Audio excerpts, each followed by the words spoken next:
Hey there, gang. Patrick King here, and we're starting off with maybe what might be a new little idea for some of our broadcasts and podcast ideas here.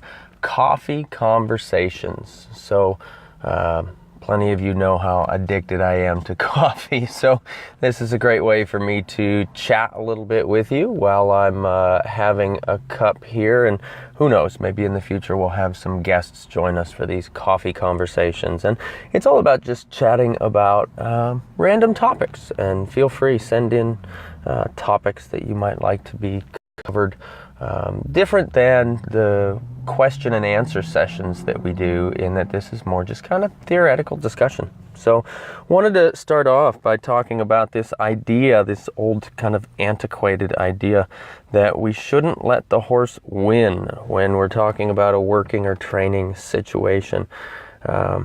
Brings to mind maybe an encounter that I had at a clinic a couple years back. We were working with a little obstacle course, and there was a gal with her horse, and she was really struggling to, I don't remember, cross a bridge or step on a tarp or something like that. But the horse was pretty bothered by the whole situation.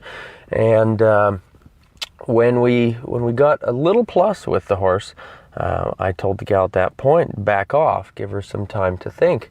And the horse didn't, I think it was crossing a bridge. The horse didn't even step on the bridge at that point, but got a little bit curious. Instead of being fearful and backing away, kind of looked to the bridge and encouraged a little bit toward it as if it was thinking about stepping on it, kind of broke a little threshold idea there. And so I had her back off of that. And it was surprising to me, her response. She looked at me like as if I'd, sprouted 3 more heads or something, or something like that. She was completely shocked, and she said, "What do you mean back away from it? Do you mean I should let her win?" And that was an interesting moment for me, because I'd kind of, I don't know, I guess it had been a while since I'd heard somebody make a remark like that I kind of forgot all about that old idea of not letting the horse win. And so it took me a moment to reply to her, and I said, well, yes, let your horse win. Of course, let your horse win. Because in that moment, the winning was about the horse's confidence and curiosity. It had really nothing to do with the bridge at that point, or this task of stepping on the bridge. It was more about the principle of building the horse's confidence. That, to me, in that moment, and to that horse, was the most important part.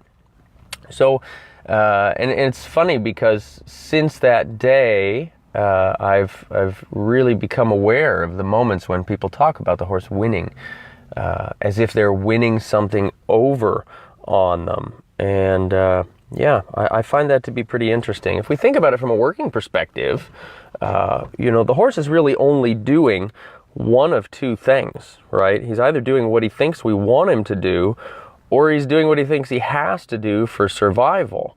And then there's other pieces, sort of subsets within that, where he's doing what he thinks we want him to do, maybe within the limits, the current limitations of his own body. Maybe he's got stiffness, maybe he's got, a lameness, or, some sort of other challenge in there. But we could really think that he's either doing one of 2 things: what he thinks we want him to do, or what he thinks he has to do to save himself in that moment. When we think about any kind of resistance that a horse would offer to us, or any sort of trouble that might come up from our horse, we're looking at it's either from pain, from fear, from misunderstanding, from maybe some anxiety in there. I guess we could put that in with the idea of fear, or maybe some unsuitability in there, if maybe the horse just isn't cut out for the job we're asking him to do. But that's more and more rare now as riders and horses are getting more specialized. So if we think about any of the resistances that we encounter with our horse, say for instance this bridge idea that we were talking about with this gal in the clinic, that idea was clearly, in this situation, it was fear. The horse was worried about what she was asking him to do. There was a bridge in the middle of the arena. There's plenty of good footing around. Why would he need to step up onto the bridge in that situation? The horse just had no confidence with it. So, again, getting back to that idea of letting the horse win, I think we should. I think the horse should be a winner every time in everything that we do with him. If we think about it, it's a partnership, right?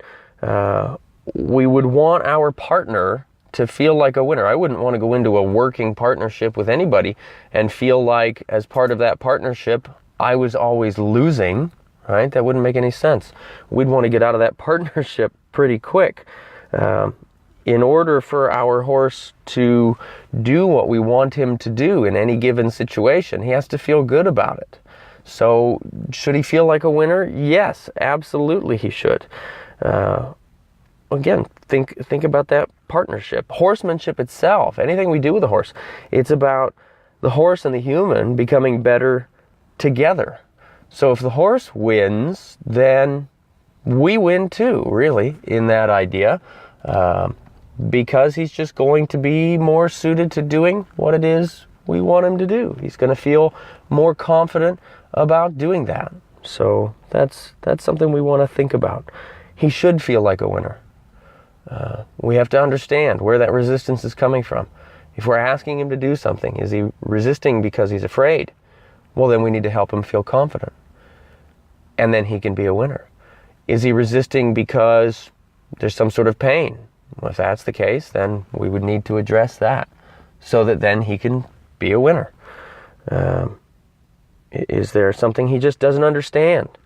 You know, I mean, we've all been in situations where we don't understand what somebody's trying to ask of us. And of course, we feel like we're not winning in that case. But once we understand, we can move together. We can work together. So it's kind of a long rant and ramble, I guess. But yeah, should the horse win? Absolutely, the horse should win. Every time. Every time. A friend of mine, Tom Curtin, you probably heard me quote him several times, and I've probably messed the quote up by now. It's been so long ago that I've heard him say this. But, you know, he said, it doesn't matter what I think of your horsemanship. And it really doesn't even matter much what you think of your horsemanship. What's most important is how your horse feels about himself when he's with you.